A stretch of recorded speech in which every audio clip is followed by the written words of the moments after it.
नमस्कार दोस्तों, इस बार की बरवाला विकास चर्चा में आपका फिर से स्वागत है। अब की बार हमारे साथ जुड़े हैं सीताराम जी। ये बरवाला के वार्ड नंबर 19 से आते हैं। 2022 में इन्होंने चुनाव भी लड़ा था, लेकिन किस्मत ने साथ नहीं दिया, ये चुनाव हार गए थे। लेकिन बरवाला के लिए सेवा का जज्बा आज भी रखते हैं। बरवाला के विकास पर चर्चा के लिए आज ये हमारे साथ आए हैं। इन्होंने कहा कि मैं आवाज उठाने के लिए पहले भी मैं चुनाव लड़ता था, मैं चाहता था कि जनता की सेवा करूं, लेकिन किस्मत ने साथ नहीं दे दिया। अब फिर से ये जनता के बीच में रहते हैं, लगातार उनसे बातचीत भी करते रहते हैं और जनता के मुद्दों को भी उठाते हैं। पेशे से अगर बात करूं तो एक मजदूर है। नमस्कार जी। नमस्कार। आपका हमारे कार्यक्रम में बरवाला विकास चर्चा में स्वागत है। धन्यवाद। पहले तो आप अपना दर्शकों को परिचय दे दीजिए। आप सभी को नमस्कार। मैं सीताराम, वार्ड नंबर 19 बरवाला। सीताराम जी, आपने 2022 में चुनाव लड़ा था? जी मोते जी, चुनाव लड़ा था। तो चुनाव के अंदर ऐसी क्या कमियां रही कि आप चुनाव हार गए और आपके जो सामने उम्मीदवार थे वो चुनाव जीत गए? देखिए मोते जी, मैं तो आज भी ये नहीं मानता कि मैं चुनाव हार गया। जिस प्रकार से जनता ने मेरा साथ दिया, बहुत ज़्यादा साथ दिया। उम्मीद नहीं थी कि जनता मेरा इतना साथ देगी, फिर भी हर आदमी ने, हर वार्ड के आदमी ने मेरे ऊपर रहम दिली की और मेरा बहुत साथ दिया। कुछ परिस्थिति ऐसी रही जो मुझे सेवा करने का मौका नहीं मिला, लेकिन मैं अपने मन से ये नहीं मानता कि मैं हार गया। सीताराम जी, जब चुनाव होता है, जब आमने सामने जब फाइट होती है, जब दूसरा जीत जाता है, तो आप जैसे चुनाव हार गए, कहीं ना कहीं आपके जो वार्ड की है अनदेखी तो हो ही रही होगी। देखिए मोदी जी, अगर वार्ड मेरे को एक बार मौका दे देता तो इससे तो आप सभी वार्डवासी भी, बरवाला वासी के आप भी परिचित हो जाते। कमी तो तब रहती ना, तब मेरे को कोई मौका मिला होता। मैं ये कह रहा हूँ, जैसे जो पार्षद हैं अपने आपसे चुनाव हारे थे, आप जिससे चुनाव हारे हो वो वाइस चेयरमैन ताराचंद नलवा जी हैं जी। अब ताराचंद नलवा जी आपके वार्ड में कैसे कार्य करवा रहे हैं? मोदी जी, नाम तो मैं नहीं लूँगा क्योंकि मुझे थोड़ा महसूस होता है कोई भी कार्य नहीं हो रहा, कोई कार्य नहीं करवा रहे, किसी प्रकार का भी कार्य नहीं हो रहा। और कार्य में बात करूं तो शायद गुरु रविदास नगर के वासी थोड़ी परेशान है, शायद खून के आंसू भी रो रहे हो। और मान लो मैं मुद्दों पर बात करूंगा, विकास कार्य के मुद्दों पर, और मौका परिस्थिति दिखाऊंगा तो देखने वाले की शायद रूह भी कांपते है। सीताराम जी, प्रत्यक्ष को प्रमाण की जरूरत नहीं होती। आप चुनाव लड़े जी, आप चुनाव हार गए, आपके सामने वाले चुनाव जीते, ताराचंद नलवा जी जीते, नाम लेने की बात है। अब तो ये सारा वार्ड 19 जानता है, पूरा बरवाला जानता है कि बरवाला से जो चुनाव जीते हैं वार्ड नंबर 19 से वो ताराचंद नलवा जी हैं, और हमारे बरवाला के जो वाइस चेयरमैन है वो ताराचंद नलवा जी हैं, और आपके वार्ड के पार्षद है वो ताराचंद नलवा जी हैं। मोदी जी, आप कितनी बार भी करें, जिस हालात में गुरुदास नगर जी रहा है, इच्छा नहीं है मन में, मन का नाम लेने की तो मन में नहीं आती। बड़ी नफरत पैदा हो चुकी है, और नफरत इसलिए पैदा हो चुकी है, जनता ने उसको मौका दिया है और उस मौके के तहत उसने लोगों के लिए काम करने चाहिए थे। कोई बात नहीं, मैंने चुनाव लड़ा है, वहाँ से मैं उस क्षेत्र से आता हूँ। ऐसी भी नफरत पैदा नहीं कर लेनी चाहिए जिस क्षेत्र से कोई उसकी टक्कर में चुनाव लड़े तो उस क्षेत्र का कोई कार्य ना हो। और रात रही बात मैं कार्य के बारे में आपको बताऊं, अभी 2-4 दिन पहले आप देख भी रहे होंगे, एक वीडियो बहुत वायरल हुई थी। हाँ जी हाँ। और वहाँ जिस रास्ते से वो शव ले जा रहे थे वो पहले रास्ता था, और 4 साल पहले पब्लिक हेल्थ ने वहाँ कोई कार्य करवाया था।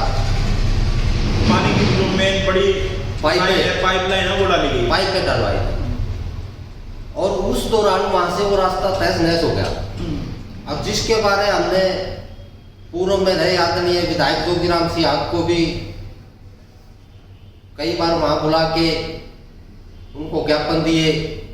और रही बात, हम उसके बारे में आवाज़ उठाने के लिए नगर पालिका जाते हैं, नगर पालिका बोल देती है कि ये तो मार्केटिंग बोर्ड का काम है। मार्केटिंग बोर्ड में जाते हैं तो वो कोई और डिपार्टमेंट का नाम ले देते हैं, किसी का नंबर दे देते हैं, फ़ोन करे तो वहाँ से फ़ोन नहीं उठाते। हम बड़े परेशान हैं उसके बारे। 4 साल से हमने वहाँ बहुत संघर्ष में लगे हुए हैं।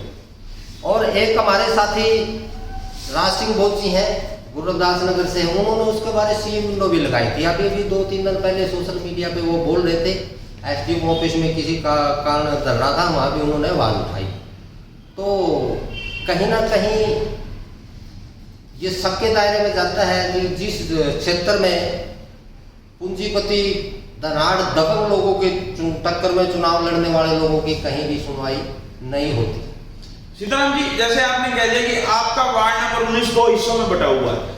एक हिस्सा में जब बड़ा तबका रहता है वो रविदास नगर में रहता है, दूसरा तबका यहाँ रहता है। आपने जैसे कहा चुनाव, अगर एक पार्षद से ऊपर भी नेता होते हैं, आपने नगर पालिका चेयरमैन को भी वोट दिए होंगे, बरवाला के विधायक को भी वोट दिए होंगे। बरवाला के विधायक प्रदेश के कैबिनेट मंत्री हैं, आप उनसे मिले कि मेरे रविदास नगर की अनदेखी हो रही है। देखिए महोदय जी, विधायक को तो वहां बुला के स्पेशल ज्ञापन ही दिया था पूरी कमेटी के दौरान। हमारे वहाँ कमेटी बनी हुई है, कमेटी में हमारे बहुत से साथी काम कर रहे हैं। पूर्व में रहे विधायक को तो ज्ञापन दिया था, और वही कमेटी वर्तमान में जो आदरणीय मंत्री जी हैं रणबीर गंगवा जी, उनसे मिलने के लिए कई बार कोशिश की गई है। एक बार तो यहाँ हमारे यहाँ आदरणीय रणधीर सिंह जी रुके घर प्रोग्राम था, वहाँ कमेटी मिलने भी गई थी, शायद उनको याद हो। दूसरी बार फिर हमने भी रेस्ट हाउस में बड़ी कोशिश करी मिलने की, लेकिन नहीं मिल पाए, क्योंकि कहीं ना कहीं ये फिर दोबारा वही बात आती है, बात सबके दायरे में जाती है। मैं यहाँ के जो वाइस चेयरमैन है वो उसके मंत्री के नज़दीकी है, निजी है, जिस कारण मुझे मिलने नहीं दिया जा रहा। चलिए, आप यानी रविदास नगर का पिछड़े होने का, सबसे पीछे जाने का कारण यही मानते हैं कि आपने चुनाव लड़ा था। आप रविदास नगर से आते हैं, जो मंत्री का नजदीकी है जी, वो उस वार्ड का, आपके वार्ड का पार्षद है, और तभी करके आपके वार्ड की अनदेखी हो रही है। बिल्कुल हो रही है, ये बिल्कुल स्पष्ट है। और जो जिस रास्ते की बात अभी हो रही थी, वो ये नहीं है कि हमें वहाँ शव ले जाने के लिए ही वो रास्ता यूज होता है। वहाँ स्कूल के छोटे छोटे बच्चे, 10 से 12 साल के बच्चे अपनी कमर पे 10-10, 12-12 किलो का बस्ता लेके जिस रास्ते से जाते हैं ना, उस रास्ते में जैसे कि तरह तरह के झाड़ बोझे भी हैं और पत्थर भी है, रेलवे ट्रैक भी साथ में है। शव ले जाते हुए दिखा रहे थे, आपने देखा हो तो रेलवे वालों ने बच्चों का रास्ता बंद कर रखा ताकि रेलवे ट्रैक से ना टकराए, अपना बचाव रखे।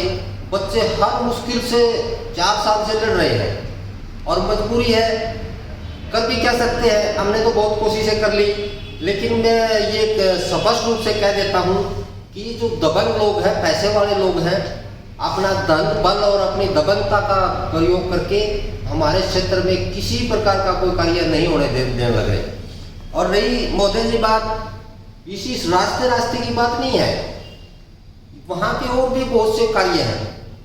जैसे आदरणीय संतोष गर्ग जी यहाँ चेयरमैन थी, उस समय में उन्होंने एक स्कूल प्रभु करवाया था यहाँ। उस स्कूल प्रभु होने के बावजूद उसमें एक गंदे पानी का गटर है। गंदे पानी के गटर स्कूल में होने के कारण छोटे छोटे बच्चे जो अपना भविष्य की नींव रखते हैं, वहाँ गंदे पानी की बू से लड़ रहे हैं।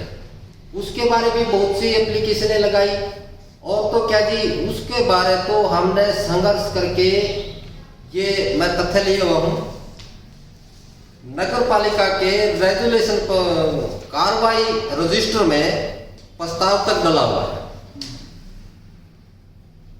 वार्ड नंबर 19 में सौंदर्यीकरण करने बारे, वो भी नहीं हो पा रहा। और रविदास नगर में शमशान भूमि के बारे में हमने रेजुलेशन डलवाया, वो शमशान भूमि नहीं मिल रही। और कई जैसे कि हर प्रकार की समस्याएं वहाँ रविदास नगर में हैं। और मोदी जी, मैं तथ्य के साथ बोल रहा हूँ, रेगुलेशन डलवाने के बावजूद भी अधिकारियों को इस बारे कदम नहीं उठाने दिया जा रहा, ये शक के दायरे में जा रही है। ये रेगुलेशन कब डला था? ये रेगुलेशन साहब मैं अभी देख के अभी बता देता हूँ। ये रेगुलेशन डला था सर, अभी ये मेरे पास एप्लीकेशन है, एप्लीकेशन मैं अभी बता देता हूँ सर मैं आपको। रेगुलेशन डले ये शायद लगभग 2018 में डला था। यानी संतोष गर्ग के टाइम में डला था? नहीं सर, ये पंकज बादल के टाइम पे डला था? प्रोमिला बादल के टाइम पे ये डला था सर 26/6/2000 से पहले, 26/6/2020 से पहले की हुई मीटिंग में। और प्रस्ताव संख्या है सर 441, 452 व 453। कुल मिला के ये जब प्रोमिला बादल हमारे बरवाला की नगर पालिका अध्यक्ष थी तो उनके कार्यकाल में हुआ था। ये प्रस्ताव उनके कार्यकाल में हुआ था। कुछ समय के बाद इस कमेटी का समय पूरा हो चुका था, नई कमेटी चुनी गई थी। नई कमेटी में आने के बावजूद और उस कार्यकाल में जो प्रोमिला बादल थी ना, उसी कार्यकाल में यहाँ की नीता देवी वार्ड नंबर 19 की पार्षद थी, उसके प्रतिनिधि तो यही लोग थे जो अब उप चेयरमैन है। सीताराम जी 75% का समय जा चुका, ये कहिए कि अब 3.5-4 साल हैं जो जा चुके हैं जी। फिर से निकाय चुनाव होंगे जनता की सेवा के लिए, क्या फिर आप फिर से चुनावी मैदान में उतरेंगे? देखिए महोदय जी, मैं तो पहले भी जनता की सेवा में था और अभी भी जनता की सेवा में हूँ। रही बात चुनाव वाली, पहले तो सीताराम एक था रविदास नगर में, अब हर नौजवान साथी, हर युवा साथी सीताराम है। सीताराम एक नहीं अनेक चुनाव लड़ेंगे और ऐसे ऐसे जो दबंगकारी लोग हैं, अहंकारी लोग हैं, इनको यहाँ से इनका सुपड़ा साफ करने का काम करें। चलिए, ये तो आपके वार्ड की बातें रही। आप बरवाला शहर में रहते हैं, अच्छी सोच भी रखते हैं। बरवाला के विकास को आप किस नजरिए से देखते हैं? बरवाला के विकास को इस नजरिए से देखते हैं साहब, हमने पीछे देखा यही भाजपा की सरकार में जो मेन रोड बन रहा था, जिसमें बहुत समय लगा, शायद 1-1.5 साल से ये रोड बनते 1.5 साल का समय लगा, जिसमें चाहे किसी की बूढ़ी माता बीमार हो, चाहे किसी की डिलीवरी हो, चाहे कोई की तरह भी इमरजेंसी हो, ठीक समय पर अस्पताल नहीं पहुंच पाया और बहुत सी नई गाड़ियां, नए बाइक स्क्रैच हुए। एक रोड बनाने में इतना समय लगा और फिर भी इस रोड का, इस कार्य का नतीजा भी जो पीछे प्राकृतिक महामारी आई उसमें सबको साफ साफ नजर आ रहा था। सभी परिस्थिति है, बरवाला के वार्ड के लोगों ने पलायन करना पड़ा, बहुत मजबूरियां रही। ये विकास कार्य किसी से छिपा हुआ नहीं है, ये सभी के सामने। नगर पालिका चुनाव हुआ था, नगर पालिका के हमारे नए अध्यक्ष भी आए थे, रमेश बैटरीवाला अब चेयरमैन बन चुके हैं। आप उनके अपने जो कार्य हैं उनको किस नजरिए से देखते हैं? वो कैसे कार्य कर रहे हैं बरवाला के अंदर? देखिए महोदय जी, रमेश बैटरीवाला को मैं मेरे क्षेत्र के बारे में बात करूंगा, फिर वापिस मैं मेरे क्षेत्र में जा रहा हूं। जिस क्षेत्र में एक छोटा सा क्षेत्र है रविदास नगर, जिस रविदास नगर में स्ट्रीट लाइट तक नहीं लग सकती, तो मैं उसका बारे में क्या कहूंगा? जनाब आप सोचिए, मोदी जी आप सोचिए, वहां बेटियों की शादियां अंधेरे में होती हैं जी, बेटियों की शादियां अंधेरे में होती है। और जहां जिस कॉलोनी में आबादी नहीं है, आप देख सकते थे कुछ दिन पहले संत रामपाल आश्रम कॉलोनी के सामने रंगीन लाइट दसी हुई थी, और इधर देख लीजिए जो नई कॉलोनी अप्रूव हुई है जिसमें आबादी नहीं है लेकिन लाइट हर पोल पे है। और मेरा रविदास नगर में जाके देखिए, वहां किसी भी पोल पर आपको रात को लाइट ही नजर नहीं आएगी। और यहाँ बरवाला से लेके जो पहली बादशाहपुर को रोड जाता है, ये मेरे रविदास नगर से होते हुए गुजरता है। इस रोड पे है ना काफी पोल है, एक भी पोल पर लाइट नहीं है। और मुझे तो बड़ा गौरव महसूस होता है, यहाँ की मेरी बहनें हैं, मेरे भाई हैं, इस रास्ते से घूमने के लिए निकलते हैं। और मैं तो चाहता था, मेरी तो ये इच्छा थी कि इस रोड पे लाइट लगे, मेरी माताएं बहनें मेरे भाई यहाँ से आते जाते हुए थोड़ा अंधेरा महसूस ना करें।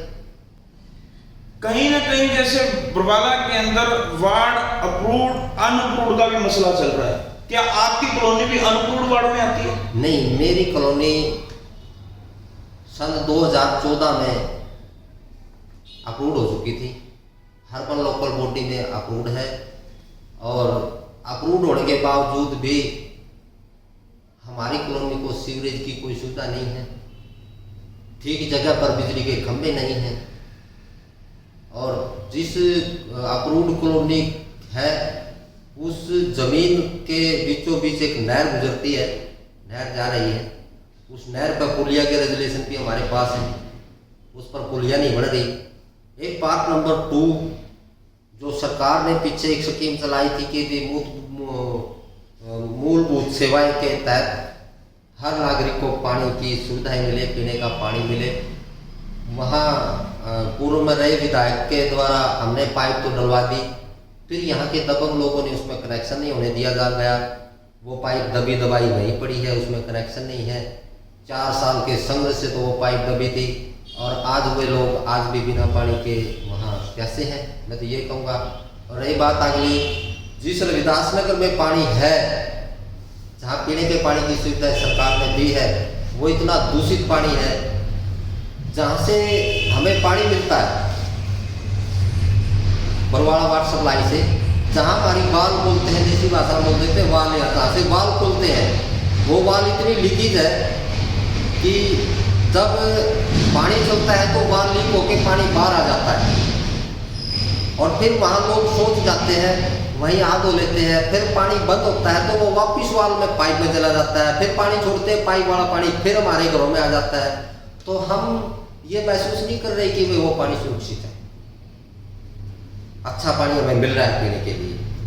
और हमने तो कई बार गुहार लगा चुके हैं कि हमारे डिस्ट्रीब्यूटर अलग ही बना दिया जाए, लेकिन हमें झूठे दिलासे दे देते कि यहाँ तक तो ले आए, आगे देखते हैं। हमारे वार्ड से, वार्ड नंबर 19 से तो बहुत से गरीब लोगों के लिए मैं ये भी चाहता था कि मैं रविदास नगर से ही नहीं कहता, पूरे वार्ड नंबर 19 की बात कर रहा हूँ। वार्ड नंबर 19 में मजदूरी से रिलेटेड लोग हैं, जो गरीब लोग हैं, मजदूर लोग हैं, और उन गरीब मजदूर लोगों को आगे बढ़ने के लिए एक ही तरीका है कि उनको अच्छी शिक्षा और अच्छी चिकित्सा मिल जाए तो बहुत ही अच्छा है। तो शिक्षा के प्रति अगर हम बात करें तो स्कूल रविदास नगर का लगता है उस स्कूल में गंदगी है, और कोई लाइब्रेरी का विस्तार अगर वार्ड नंबर 19 में हो जाता तो गरीबों के बच्चे लाइब्रेरी में पढ़ के थोड़ा अच्छा विकसित हो जाते। चलिए सीताराम जी, अब कुछ समय बचा है, आप बरवाला के विधायक से, नगर पालिका चेयरमैन से क्या अपील करते हैं कि ताकि बरवाला के अंदर भी विकास हो, आपके रविदास नगर के अंदर भी विकास हो, जो कमियां हैं उनके बारे में बताइए ताकि जल्दी से जल्दी सरकार व बरवाला का प्रशासन संज्ञान ले, आपकी आवाज उन तक पहुंचे, उन आपके एरिया के लोगों को राहत मिले।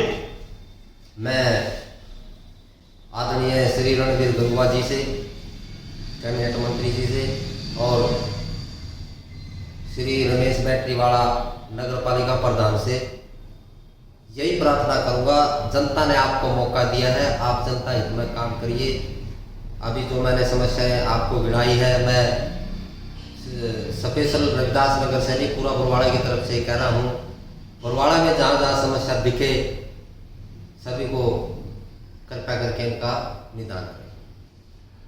आपने सुना होगा, सीताराम जी की बातों को सुन लिया होगा आपने, इनके वार्ड के साथ लगातार अनदेखी हो रही है, और इनका साफ तौर पे कहना है कि ये अनदेखी सिर्फ जैसे ही मैंने वार्ड नंबर 19 के जो ताराचंद नलवा जी हैं उनके सामने चुनाव लड़ा था, मैं हार गया था, वही है जो मेरे वार्ड का विकास नहीं होने दे रहे, ऐसा कहना है सीताराम जी का। सीताराम जी ने यह भी कहा कि बरवाला के अंदर जो ये कॉलोनी है अप्रूव्ड है, जो 2014 के अंदर ये कॉलोनी अप्रूव्ड हो गई थी, और फिर भी इसकी जो है अनदेखी लगातार हो रही है। इन्होंने तो खास तौर पे ये तक कह दिया कि गलियों के अंदर लाइटें तक नहीं है, स्कूल के अंदर जो है वहां पर भी सीवर और मैनुअल खुले पड़े हैं, जहां पर बच्चे स्कूल में पढ़ाई करते हैं, वार्ड के अंदर अगर जाकर देखा जाए तो नजारा ही कुछ अलग है।